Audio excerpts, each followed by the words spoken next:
Hello, movie lovers! Bob for Bob's movie review here, and today I'd like to review for you a series I just watched called Pam and Tommy.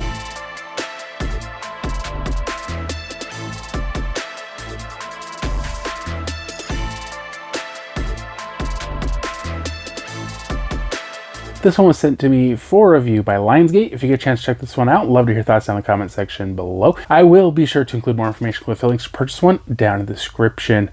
So if you guys were alive, or I guess old enough, in the mid-90s, you probably have at least some sort of recollection or knowledge of the whole Pam and Tommy Lee sex tape story.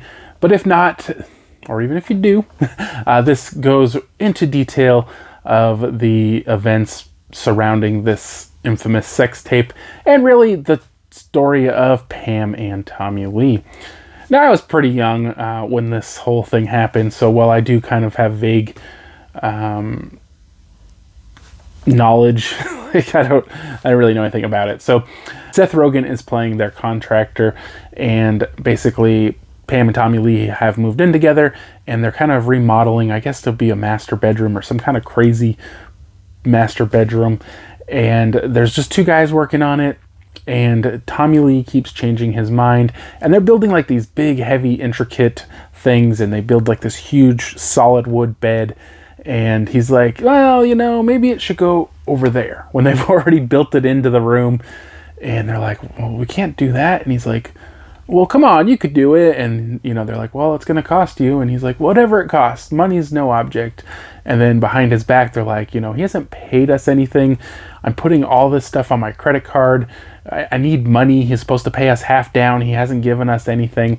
And he keeps changing his mind at one point. And he's like, you know what? I'm going to have a waterbed. And they're like, well, this isn't a waterbed. And so they kind of are really just struggling because they're trying to do this, what he wants, but he keeps changing his mind. He's not giving them any money, not even for materials. So they're having to buy everything. And it just keeps getting more and more expensive. And, you know, these aren't like super rich guys or anything. So they're really struggling. And I think they say he owes them like $30,000 or close to $30,000. And so Seth Rogen's character has to confront him and say, you know, we need money. We need some money. And then he gets really pissed off and says they're doing terrible work and he doesn't care. And they're fired and that he's not going to pay them anything, and that he might sue them because now he has to hire someone else to finish their work, and basically kicks them out of the house. And so they leave.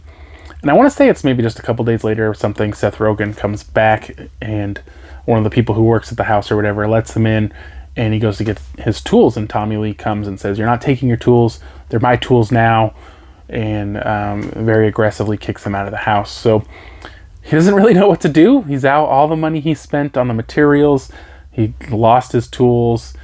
He's really feeling down, and, you know, probably rightfully so. He's just really struggling. And so he decides he's going to break into Tommy Lee's house and steal his safe. Now, I'm guessing at some point he must have seen the safe in the house. And so he breaks in, steals this safe.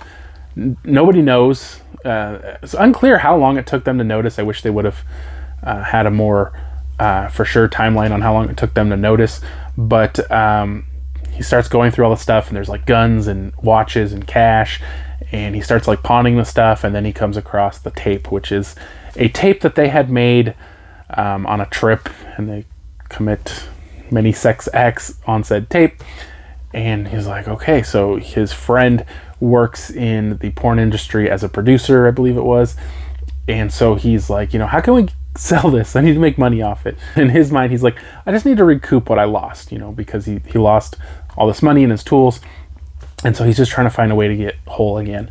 And basically, since they don't have their release, nobody will distribute it. You know, it's not legal. So he comes up with this, selling it on the internet. And he makes a website. And he starts doing really well. And at first, it's kind of, you know, people don't really know about it. But then it starts spreading around more and more and more. And more people keep finding out about it. And then eventually, like, people are selling it on the side of the street. There's other people selling it on the internet. And it becomes more and more known till it's basically like the whole world knows about it.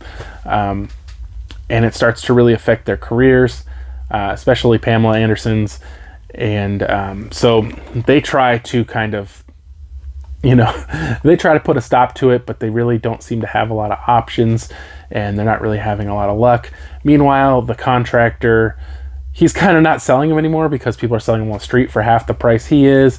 You know, there's tons of people selling them on the internet, and really he's just kind of stuck because him and the producer borrowed a bunch of money from this shady guy, and the producer skipped town, and so now he's left to deal with that, and he ends up having to work for the guy. He just keeps having such bad luck, and he just cannot seem to catch a break.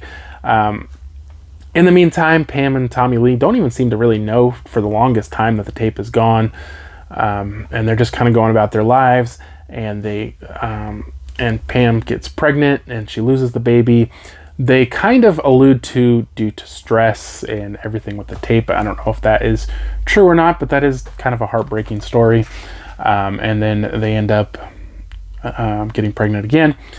And then eventually, in the end, they break up. So lots of information in this. I was kind of wondering like where they got the information from, if it was just like from common knowledge or if it was like from the contractor. Because they definitely make Tommy Lee out to be the bad guy in the story. They definitely sympathetic with the contractor. But then I was like, well, how does the contractor know all the stuff that happened when he wasn't there? Because there's, I would say, 1 or 2 episodes that he's not even in. So how would he have that information? It does state at the end it's based on a Rolling Stone article. Without doing too much investigation, I don't know where the information came from the article. They definitely paint Pamela Anderson in a very bright light, and she becomes a real sympathetic character. And I don't know her, I don't know anything about her, you know. They definitely put her into like where she's much more of a person than you might think she is. She's got a lot more thoughts and intelligence, and yeah, I don't know if it's true or not. I mean, I don't want to say she's just like a one-dimensional character, which, I mean, she kind of played a one-dimensional character, but she could have just been typecast. I don't know. I don't want to comment on it. But I really enjoyed this, you guys. It was very interesting. I always love stories about real people and their life stories, and it was very interesting. I guess I would imagine Tommy Lee's probably pretty similar to how he was portrayed in this, but again, I don't know. And again, that's like kind of stereotyping people. And, you know, I don't know what he's like in real life. I would imagine he's probably quite a bit like he is in this. But definitely interesting, guys. I give this a 4 out of 5. You know, very interesting. It was a little over 5 hours long, almost 6 hours long. I gave this one a 4 out of 5. Hope you did enjoy the video. If you haven't already, subscribed for more videos, chill with chess videos, and I'll see you guys next time.